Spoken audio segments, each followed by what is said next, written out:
이제 다음 주로 다가왔습니다. 25일에 3개 신도시 2차 사전 청약이 실시될 텐데요. 지난 7월부터 8월 인천 계양지구 등 4개 지구에서 4,333가구의 사전 청약을 받은 이후 2달 만에 또 청약입니다. 이번 2차 입주자 모집 연내 공급될 27,800여 가구 중에 1,100여 가구 규모고요. 내 집 마련이 좀 시급한 분들이라면 어떻게 하면 당첨이 될 수 있을까? 이런 부분에 관심이 굉장히 크실 겁니다.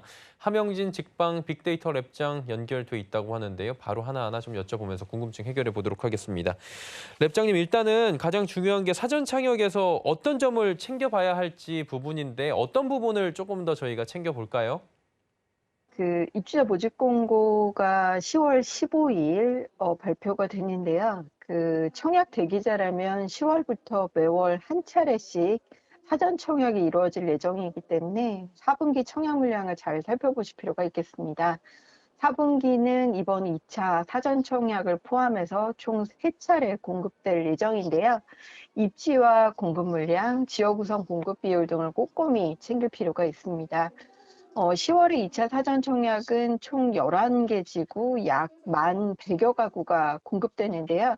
이 중 남양주 왕숙 2지구, 인천 검단, 수원 당수, 그리고 파주 운정 3지구는 대규모 택지지구에 속하기 때문에 택지별 공급 규모가 제법 많은 편에 포함되고 있습니다. 반면에 지역 우선순위가 상당히 중요한 택지지구도 있는데요.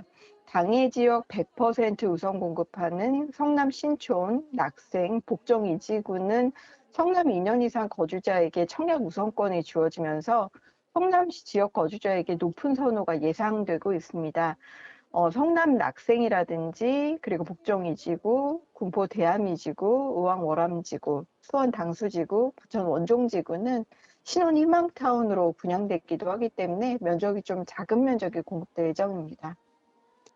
이번에 좀 물량이 많이 늘어난 것 같은데 사전 청약이 앞선 1차 때와 비교해서 입지적으로 좀 어떻다고 보시는지 궁금하네요. 서울과 조금 더 가깝다면 수요가 분산될 것으로 보이는데요. 네, 이제 비교적 낮은 분양가와 풍부한 분양 물량, 그리고 양질의 입지로 청약을 원하는 수도권 무주택자의 호응이 상대적으로 높을 전망입니다. 1차에 비해서 공급량이 1만 가구 정도로 풍부한 편이고요. 또 서울과 가까이 연접한 곳은 특히 이제 위례 신도시와 인접해 있는 성남 신촌지구, 복정 2지구 같은 지역인데요. 이제 강남권 위례 신도시와 연접한 특징을 보이고 있습니다. 이외에 대규모 택지지구로 남양주 왕숙지구가 있는데요. 왕숙 2지구는 왕숙 1지구 남단에 이제 위치해 있기 때문에 서울 접근성이 보다 높다고 할 수 있겠습니다. 2차 사전 청약을 염두에 둔 분들이 굉장히 많이 계실 텐데 당첨되기 위한 팁이 있다면 어떤 게 있을지 궁금한데 좀 설명해 주시겠습니까? 2차 3기 신도시 사전 청약의 당첨을 위해서는 지난 7월 1차 사전 청약의 당첨 결과를 타산지석으로 삼아 살펴보실 필요가 있는데요.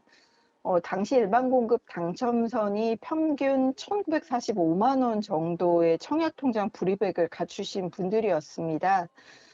조금 더 구체적으로 살펴보면 당시 인천 계양지구는 2,110만 원에서 2,400만 원을 불입하셨던 분들이 당첨이 되셨고요.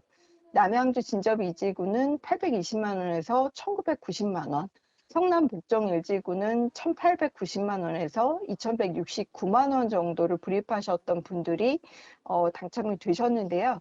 그렇기 때문에 이번에 2차 사전 청약의 경우에도 인기 택지지구는 적어도 1,000만 원대 후반이나 2천만 원대 초반에 청약 저축 불이백이나 주택 청약 종합저축의 불이백을 불입하셨던 분의 당첨 확률이 높을 것으로 보여집니다. 다만 이제 청약저축 불이백이 낮다고 하더라도 미리 실망하실 필요는 없는데요.